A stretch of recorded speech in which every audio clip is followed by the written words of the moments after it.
Hello guys, for today's video is about new earning apps naman tayo, which is MIU. I don't know how to pronounce, basta yun na yun.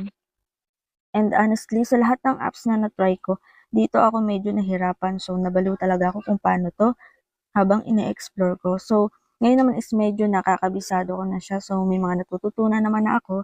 And then, yun yung isi-share ko sa inyo ngayon. So, kung baguhan ka pa lang dito ngayon and kakalagin mo pa lang, so, unang yung gagawin is itong real person authentication. So, makikita nyo naman na verified na ako. So, ang gagawin nyo lang dito is mag-upload kayo ng inyong picture and then i-authenticate nyo na yun. And then, ayan, ganyan na yung lalabas complete. Dito guys, ang task dito is ayan, 5 hours. 5 hours kayo sa isang room or kumbaga sa ibang apps is party live or panel. Ito guys, every 1 hour, ayan, makaka-receive kayo ng 100 flowers. Sa 2 hours,